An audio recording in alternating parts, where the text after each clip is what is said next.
Sit back, it's time to get groovy. Question, do you remember that movie? Greetings, one and all, and welcome to the podcast. My name is Steve Johnston. I'm one of your hosts, and I am joined, as always, by Alejandro Rosa, the third Alejandro Rosa on IMDb. Now, if you have listened to the podcast before, first off, hey, welcome back. Thanks for sticking with us. We're glad you're enjoying it. Secondly, you might be thinking to yourself, why is Steve talking? Alejandro's supposed to do the introductions, and ordinarily you would be right. However, today we are going to shake things up just a little bit. So without further ado, Alejandro, please tell us, what did we watch this time? Welcome back, everybody. I did pick the movie this time, but I'm not the guest. We're going to co-host this. We're going to try to stumble through a 1984 surprise success, a little film called Splash. This movie stars Tom Hanks, Daryl Hannah, Eugene Levy, and John Candy. And it was directed by a up-and-coming director at that time, a young man named Ron Howard. I think this movie was on TV a lot growing up. I'm pretty sure it was one of the 6 movies that HBO owned, probably the early 90s, I want to say, like really early 90s, like maybe 1990. And I think it was on a lot, and I watched it all the time because it was there. Everything that was on HBO I watched. So, and that's what I remember. I remember being very young and watching this movie and didn't remember a lot of it, right? Remembered bits and pieces of it. So that's my personal history with it. What about you? This is going to be surprisingly brief for me because I really have no history with this movie. I, too, remember seeing it on TV. I remember starting to watch it, and I remember at whatever age it was, losing interest very quickly and wandering off and doing something else. And then this became a movie that in the video stores, you would always walk past it. You'd see it. And for whatever reason, romantic comedy just wasn't what I was looking for. So this was a first for me. So let's talk about the plot a little bit. It starts in 1964 on Cape Cod, in sepia, for some reason. That's how you know it's in the past, because it's in sepia. And so we have an 8-year-old boy on a ferry. Is that right? I think it was supposed to be like a little cruise around the bay type boat, because they had the band playing, which I don't think you'd have on just a ferry to and from. Yeah, okay. And he's staring at the water. This is so weird to describe. He's staring at the water, and then the little boy jumps into the water for no reason that we can really tell. And then he's underwater, and a child mermaid comes to his rescue. And they smile at each other, and it's going great. And then clearly the child's father or someone jumps into the water and takes him out because they assume he's drowning. And that's it. And that's all we know. Oh, and then we have a very sad little mermaid girl staring at the boat with a very sad face. And then she dives into the water, and her tail is shown, which is how we know she's a mermaid and not just some random 8-year-old who's also swimming in the water. And then we're like, okay, now what? Well, now we're going to the Big Apple in 1984. And we have Alan, yes, right?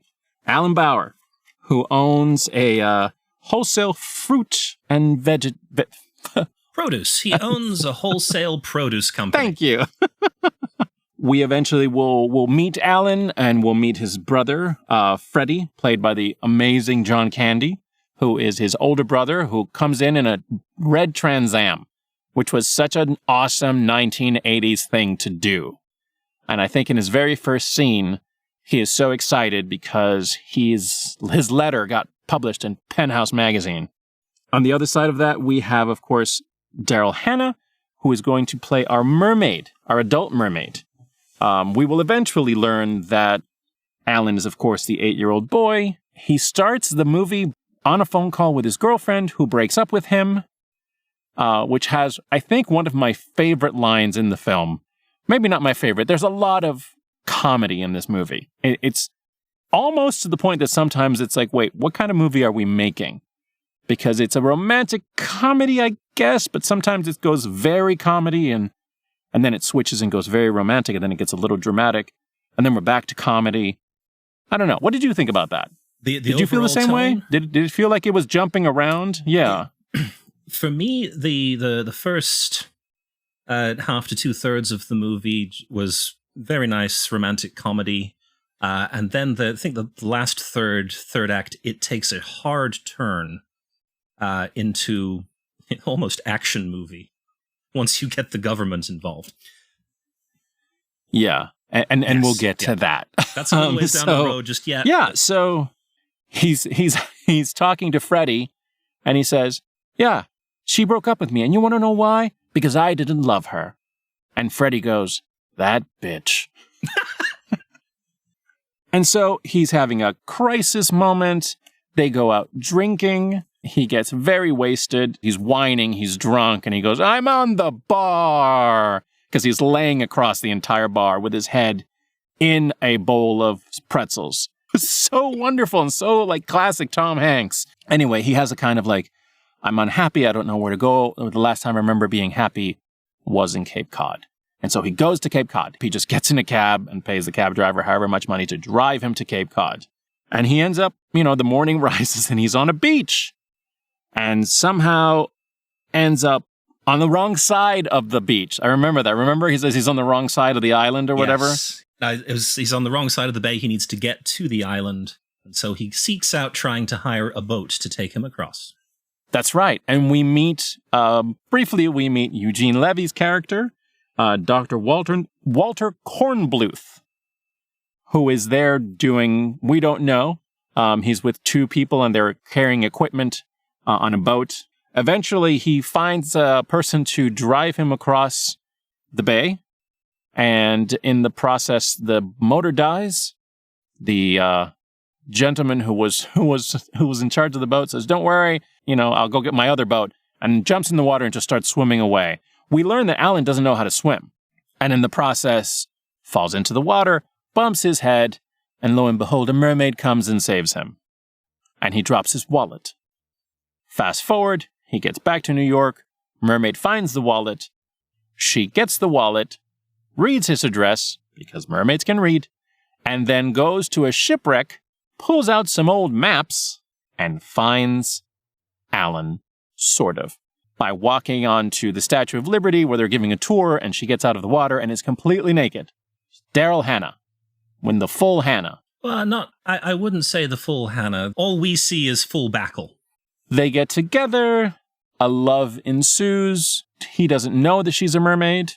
Dr. Kornbluth runs into Daryl Hannah's character in the water and realizes, oh my God, I've actually seen a mermaid. So he was doing research in marine life when he saw her. And so he becomes obsessed with tracking down this mermaid because she's real and it's a breakthrough for the scientific community. Then we have the story between Alan and the mermaid where they're falling in love and she's kind of learning about New York. And when she talks, when she eventually learns how to talk, mostly by watching television, she says she has 6 days. Doesn't elaborate. Just says, I have 6 days. That's kind of the journey we go on. In the process, we get Madison for Madison Avenue because she sees it and she picks it as her name. Little fun fact, Madison was not a girl's name in the 1980s or before. This movie is famous for making that name a name, which is ironic because in the film, Alan says, that's not a name. There you go. So we have Madison. Now we can call her Madison. Alan and Madison's love story. Dr. Walter Kornbluth constantly trying to find her. Through that, we have Freddie, who's our wonderful comic relief. Dr. Walter Kornbluth is like another side of comic relief. He's constantly trying to catch Madison and throw water on her because he assumes if he throws water on her, her tail will come out. Because right now she has legs. Did I mention she had legs? When she walks out of the water, she has legs. I think the fact that she walked out kind of implied. And this is why I need a co-host. So the government gets involved because they actually do discover that she is a mermaid. Eugene Levy's character, Dr. Walter Kornbluth, who is the reason why she gets found out and captured, eventually turns and helps them get her to escape. And then we have sort of, the conclusion of the film. It's a very interesting film. It's very interesting to see it with the eyes of today, the adult eyes also, since I always saw it as a kid. So it was kind of always a little magical to me. I didn't catch most of the romantic stuff. Right. And it's a lot more sexual than I expected it to be. Oh, yes. But let's talk about mermaids for just a second. Because we love mermaids. Mermaids are present in cultures from all around the world. Scandinavian, Chinese, Indian, Polynesian, African, American, artwork from Mesopotamia. Everything from that to your Starbucks cup. Mermaids. In a month, a live action The Little Mermaid is going to release. Fun fact, Daryl Hannah had been looking to make a live action Little Mermaid based on the Hans Christian Andersen, because this is before Disney did their Little Mermaid. And she couldn't get anybody interested in doing the project. And then lo and behold, somebody came and offered her a mermaid gig. She was like, yes, I got it. So there you go. That's Splash. So, a little bit of behind the curtain. This movie was made by Touchstone Pictures. Do you remember Touchstone Pictures? I do, yes. Did you know it was actually Disney? No, I did not know that. However, in doing some research for this film, I did discover that Touchstone was made by Disney as a way of releasing more adult-oriented films. They had attempted to release some movies in prior years that were rated PG, and they had not done particularly well. And they figured part of that was that if you hear the name Walt Disney, you walk in expecting kid-friendly family fun. And therefore, the more serious pictures that we're getting out weren't doing particularly well. So this was just kind of a, let's rebrand it under a different name. That way, you don't go in with any expectations of furry little singing animals. What did you think, having this been kind of your first real experience with this film? Not kind of. It was my first real experience, because they... That's right, because child Stephen was like, I'm not interested in this. Wait, it's about mermaids? Okay, wait, it takes place in New York? All right, no, I'm off. I really liked it. This is just this is a fun movie, I think is the best way I can describe it. It has some of the characteristics of kind of the late 70s, early 80s rom-com movies that I know of. There's some similarities in how, just as long as you take it on face value, this is a funny, exciting, fun little romantic romp. I thoroughly enjoyed it. I was laughing out loud at several of the jokes. The very first one that got me a laugh was in the flashback when the mom says to the dad, talk to your son, and he just whacks him upside the head and then walks off. It's a fun movie. If you stop to think about it, it gets weird. Problematic, weird, and dark. Let's talk about how this movie was made. So, this releases in 1984. Like I said, it was directed by Ron Howard, but we need to go back a little bit further than that, because we need to talk about, let me see if I can get everybody's names right, Lowell Gantz, Babaloo Mandel, and Bruce J. Friedman. They were the writers of Splash. Gantz and Mandel have written many movies in the 1980s and 1990s, Spies Like Us, Parenthood, City Slickers, and A League of Their Own, directed by Penny Marshall, that also had Tom Hanks. Yeah, so they were actually working on Happy Days. This is where the Ron Howard connection is going to come through. Ah, okay. They were working on Happy Days, and they were trying to start doing films. And they worked on a film called Night Shift, which was Ron Howard's first directing credit. And then Tom Hanks did a kind of not a cameo, but he did a guest appearance on Happy Days. And the writers really liked him. They had already been talking to Ron Howard about directing this film that they were writing called Splash. And they were like, you should get him. He's funny. And so they had a deal with Disney. And I think it's important, and they've said this a lot, the Disney of the 1980s is not the Disney of today. You know, they didn't have that level, the prestige. And the movies that they were making were not doing well. The cartoons that they were making were not selling. They were having kind of a lull, which is why they were like, hey, maybe we should do adult entertainment, adult films. None of that sounds right. Not G movies. Not G movies. Splash was the beginning of Touchstone Pictures. After that, they ended up doing Pretty Woman and Good Morning Vietnam, among a bunch of others. So here's what's fun about this film. Nobody wanted to make it. It got tossed around before Disney finally, and Touchstone decided to do it. Tom Hanks was very, he wasn't an unknown. He'd been in Bosom Buddies, but that had actually canceled after 2 seasons. So he was kind of the unknown in the film. Thinking about Tom Hanks as being an unknown seems very odd. But, even Daryl Hannah had done 7 films at that point. So it was a gamble to pick him to lead this romantic comedy. Film had a budget of $11 million.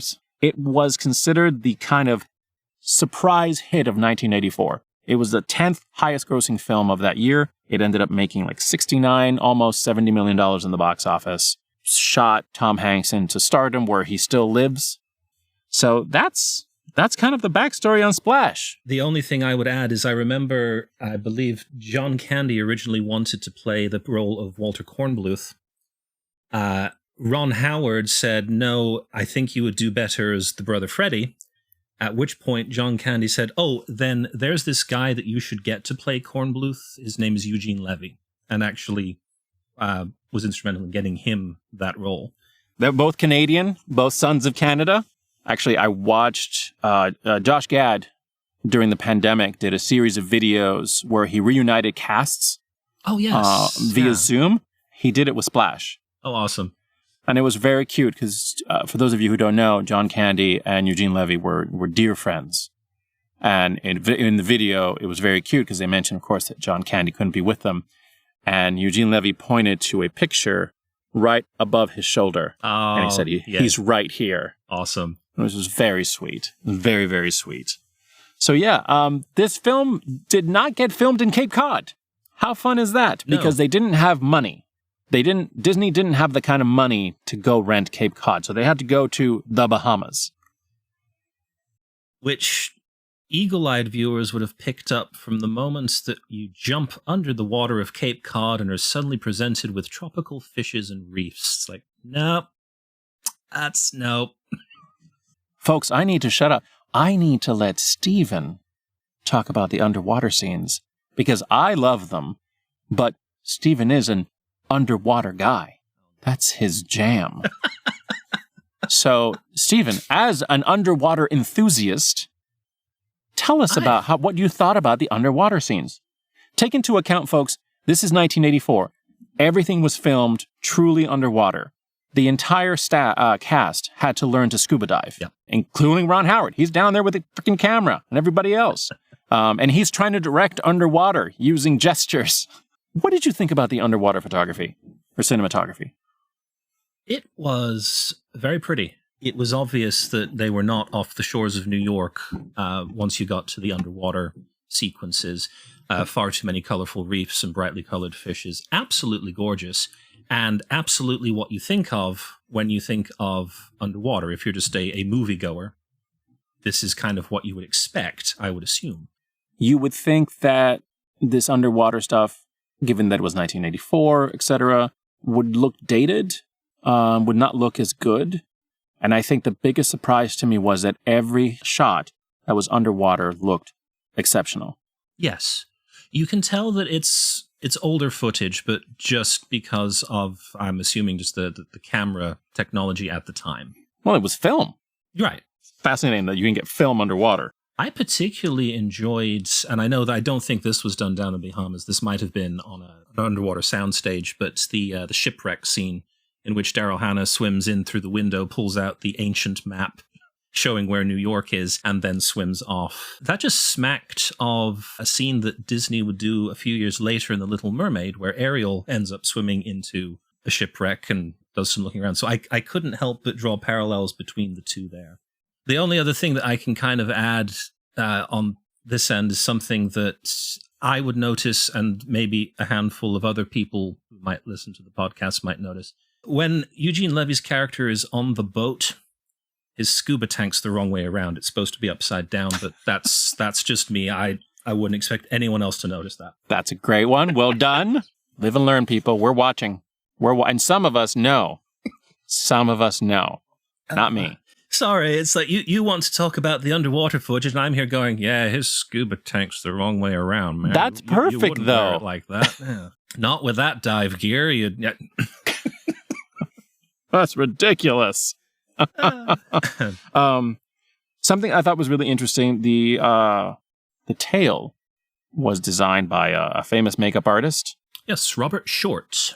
Layers of latex that were hand painted. All the Every scale, right? Every scale, thank you. Every scale was hand painted. And she swam in it and it looked amazing. She said when they were doing a lot of shooting, and she'd be under there for a while, she said the fish got used to her. She said suddenly she'd have fish friends. So we're like, oh, you're one of us. I did learn that she could not get out of that thing. The tail was really hard to put on. So her having to take it off was really problematic. So she'd try to go as long as she could all day without using the restroom or anything like that. Tom Hanks joked about throwing fries at her in the fish tank. Yes. Because she couldn't get out of it. And she preferred just to be in the water at that point. Like coming out of the water just was weird, but being in the water made more sense. During that discussion with Josh Gad about the film, they talked about the racquetball scene. Yes. We must talk about this racquetball scene. By the way, folks, it doesn't have that much to do with the plot. It's just a great scene. To do with the plot. Every scene between John Candy and Tom Hanks is hysterical. Every line is delivered beautifully. They are just pure magic on screen together. And I think even with the problematic bits, just every time they were on screen, I was giggling. Yes. I was truly giggling because the delivery was so fantastic. And so they have several scenes together, and one of them is in a racquetball court. So when I watched the movie, this scene stuck with me for some reason. It's like it struck something in my brain. And then I found as the week passed, the days passed between watching and recording, I became obsessed with this racquetball scene. Because this was, like I referred to earlier, where the romantic comedy does several things that a lot of comedies did around this era. One of them is that if you have to have two characters having a conversation, you can't just have them sit down and chat. No, we've got to have a scene. Something has to be happening. And a lot of times we're going to take them to a location that we've never been before, has never been mentioned, and will never be seen or heard from again. And it was the sports club in this case. And this bizarre racquetball scene. Now, again, take the movie at face value. This scene is just hilarious because it's a couple of brothers. They're playing racquetball. You know from previous scenes that Freddy's character, A, has a lot of money and B, is a bit of an ass, which explains why he's got a cooler full of beer in the racquetball court. Now, I do not know if you have ever played racquetball. I did many, many years ago with my mom. You don't bring food into the racquetball court. That is like a strict no-no. So that was strange to begin with. Secondly, the glass wall at the back is a thing. I have seen racquetball courts where the back wall is glass so that you can have people watching. But this one, there were just a few random people sitting on these big bleachers watching these two guys, one of which is drinking beer. They're both playing racquetball, and they're just kind of staring. It was weird. And then I put my tinfoil hat on, and I thought, wait, this is like a metaphor. They're in a metaphorical aquarium. They're in this box, and there you did put the hat on. And there's this glass wall, and they are being watched through the glass wall. And I just kind of went off the rails with it. It's a weird scene, but it has got one of the best endings to a scene I have ever witnessed, in which John Candy's character serves the racquetball, it bounces off the far wall, flies back and hits him in the head, and he falls over. Genius. So, all of that is true, folks. The aquarium thing, that surprised me too. As in, I'd never thought about that. Wow. Okay. All right. I see where you're going with that. Hilarious. I told you, like, that. You're really obsessed about it. Yeah. I don't know why what is this the significance of the racquetball court? Because in movies there is very rarely anything on screen that isn't there on purpose. Right. So why on earth was this shot the way it was? And yeah, I I went off the deep end with that one. Well, I'm going to add a little bit of delight for you. He was drinking beer and smoking. Oh, that's right. Yes. Freddy has a cigarette while he's playing racquetball. And he's holding a beer. And they're just talking a lot. There's very little racquetball being played. Just a lot of talking. Ron Howard talked about this scene. They had rented a racquetball court for a brief period of time to shoot this scene. And the morning of, John Candy is nowhere to be found. John Candy apparently finally shows up. And he goes, Ron, I'm so sorry. And Ron's like, no, don't worry about it. We just got to get it done. Whatever. It's fine. We'll make it work. He's like, no, Ron, you don't understand. I'm still drunk. And Ron Howard's like, what? He said, I never went to bed. I met Jack Nicholson last night, and he knew my name. And I guess he spent the night drinking with Jack Nicholson, but he said, I'll get it. And the shot of him hitting himself, that was in the script for him to do. Oh, okay. I was wondering if that was an accident or if that was actually scripted, which makes the fact that he did it in one take all the more impressive. See if you agree with this statement or not. I think this movie could have been worse if not for the caliber of actors they got. Yes, wholeheartedly agree. Not that, I've never been nominated for writing an Oscar, so what the heck do I know? But do I think it's an exceptional script? Not really. But the actors that they got just did everything and created such beautiful characters, such funny characters. The chemistry between Tom Hanks and Daryl Hannah is amazing. The camaraderie between him and John Candy. And of course, Eugene Levy being the amazing Eugene Levy, who makes us laugh through a bunch of it. And by the end of it, you feel for him. You see his remorse and his desire to do better and to help. It's just wonderful. But I think the actors elevated the film to a higher degree than lesser actors could have. I think you hit the nail on the head. It's the chemistry between all of the characters that really makes this movie flow smoothly, if that makes sense. Yeah. If there were a different cast, I'm not sure that would have been there. What do you think this film does well? It succeeds in being a romantic comedy in that the pacing is good, the timing is good. Again, we have exceptional chemistry between each of the characters. Thinking back, I cannot think of a single scene where I looked at it and went, well, why was that there? That was a waste of a few seconds. Why did we bother doing that? So in terms of being constructed as a movie, I thought it was very well done. And again, very enjoyable. I found myself laughing out loud at quite a few of the jokes. I mean, it does work as a film. Like you said, it has the structure. It works. It flows really well. I didn't find myself at any moment like looking at my watch going, oh my God, is this over yet? Which I've done with a couple of other films, I won't lie, that we've done on this podcast, where I've been like, when is this over? I was surprised at how much I laughed. I didn't remember laughing that hard, of course, when I was a kid, because I didn't get it. What did we not love? What did we find troublesome, problematic, questionable? I have a note in my notes here that says, Alan's a bit of an ass.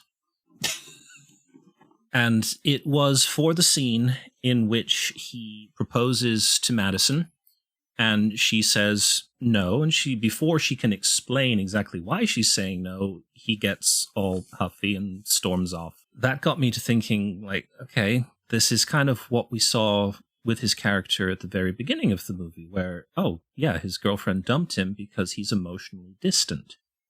And then, yes. He's on the rebound, and I'm sorry, it is a rebound, because the very first thing that these two do when they meet each other is head back to his place. And then it's 4 days later, he goes, marry me. Nah, I gotta say no. Well, it's annoyed me. Not exactly sure where I was going with this point, but... He's a jerk. He can be a jerk. He's a jerk, yeah. I was sympathetic with him at the beginning. It's like, okay, he's been dumped. Oh, he's found the woman of his dreams who seems to be interested in him. That's fine. And then he hits like one little stumbling block in his grand plan, and he's an ass about it. And also, given the fact that Madison had said, I can only be here for 6 days, and then I have to go. Let's make them fun-filled days. Yes.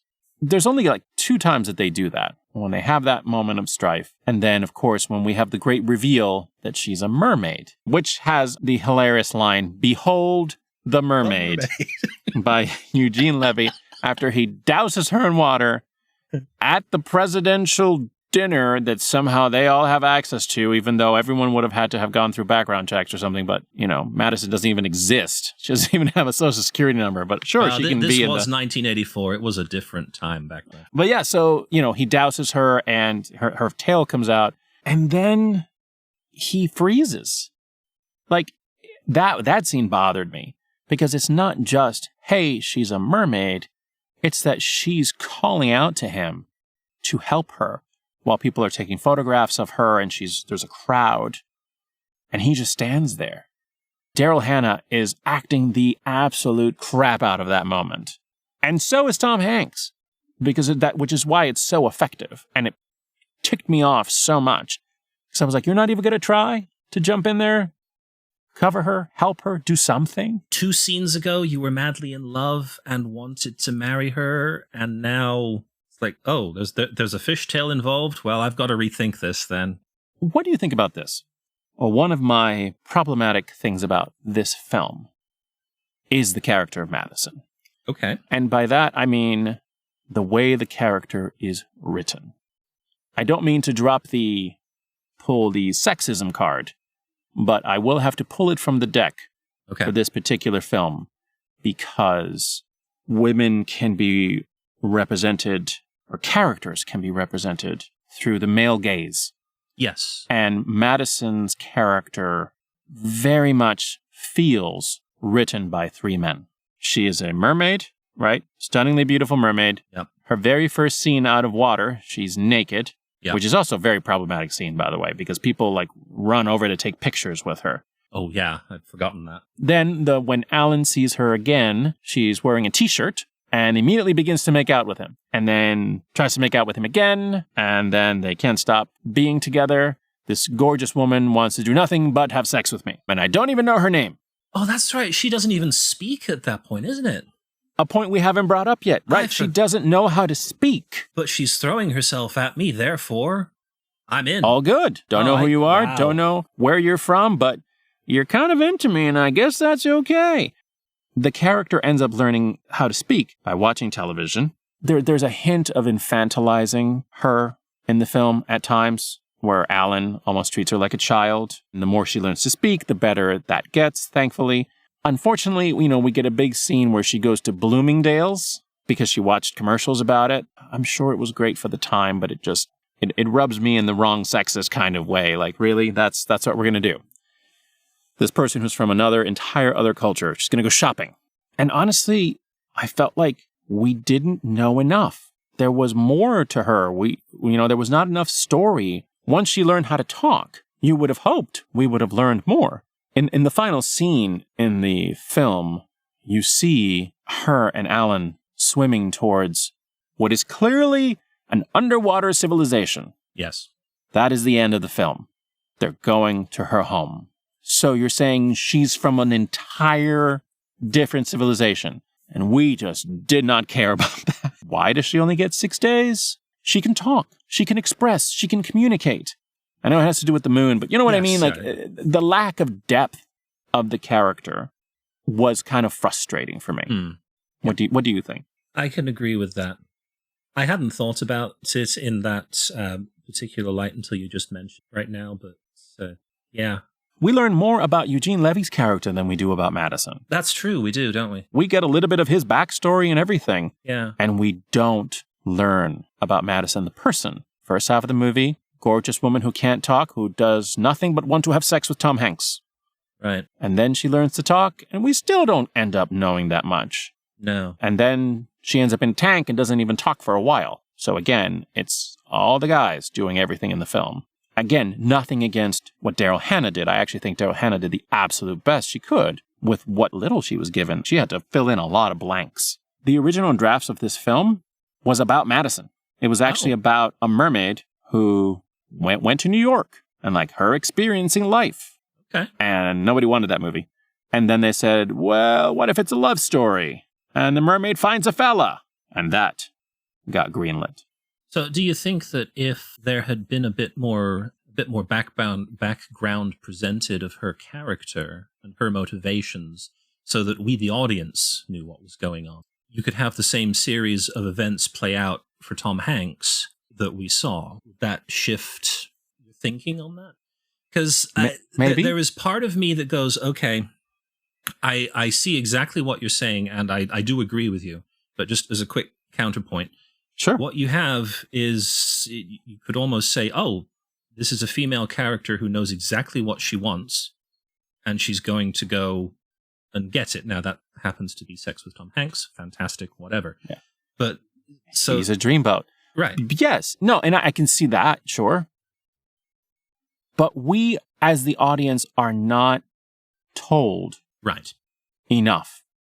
Why is she so desperate to be with Alan? You know, that bugged me as well. And I'm assuming it was because somehow 7-year-old her remembered 7-year-old Alan. And then all of a sudden, grown-up her recognizes grown-up Alan. And once again, he's fallen in the water, silly boy. And that is somehow enchanting. Yeah. But again, we get nothing. No. And, honestly, I will say this, and I was almost shocked that the very first time he goes to speak to her in the police station, the first thing that she does is start kissing him. And I clutched my pearls and I said, excuse me, what is this about? We haven't even said hello. What? And again, if you take it as a male fantasy, that there's this stunningly beautiful woman who barely has clothes, who wants to do nothing but jump your bones, that's a great fantasy. But for me, it lacks in the storytelling area, and it doesn't do her justice. I think she could have been an incredible character. There's just things missing from the film. Just so you know, there was a sequel to Splash. It was called Splash 2, T-O-O. And it was a made-for-TV movie with nobody from the same cast. I think the only person who is in that movie from the original cast is Alan's assistant, playing the same part. But don't worry, folks. If you are interested in Splash, Disney has been trying to work on a remake from the mermaid's perspective. Okay. Channing Tatum was actually going to play a merman. I think he's not involved anymore, but Disney is still trying to figure out a way to make this story again, but update it. We'll see if that happens. One last thing, just for my scuba-loving friend. Uh-huh.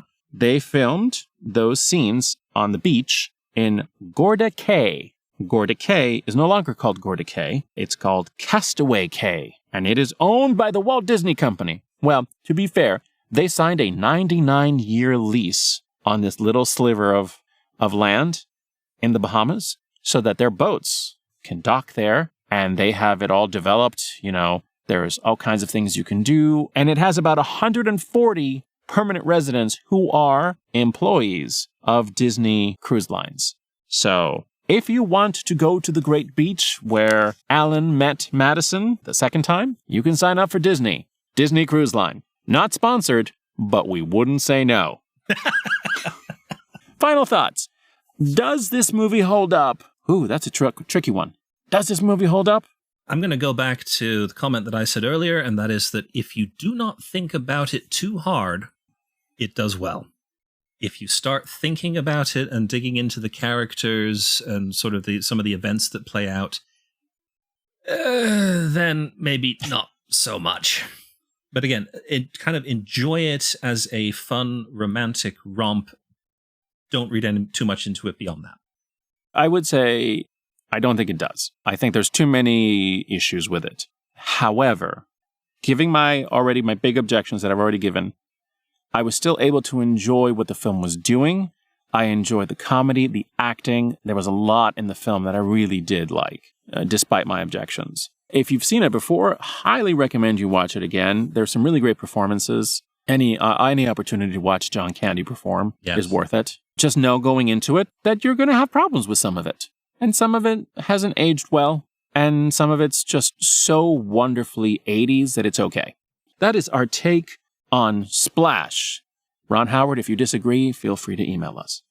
We will be back with something else. This time, the Scuba King himself, the merman with the mostest, will be picking our next film adventure. Have you decided yet what we're doing? We are going to take a look at a movie that actually ties in with Splash just a little bit. For those who are quick enough to notice it, as Madison is walking past a TV store, there is a movie playing on all of the screens, and it happens to be a scene from this movie. So, next time, we are going to blast off into the far reaches of space and explore 1979's sci-fi adventure, The Black Hole. All right. Well, then you've heard it, folks. That's what we're going to do next episode. In the meantime, thank you so much for listening. If this ended up in video format, thank you for watching. Sorry, also. There's no way I edited this well. There's just no way. I was going to suggest that perhaps we release the video to our Patreon supporters, but first off, we don't have a Patreon, and secondly, no one should be paying money to see this. Except Walt Disney Cruises. Bring the magic to the ocean. That's not their tagline, but it could be, or whatever else you want me to say. Disney, I'm listening. I'm ready. Sit back, it's time to get groovy. Question, do you remember that movie?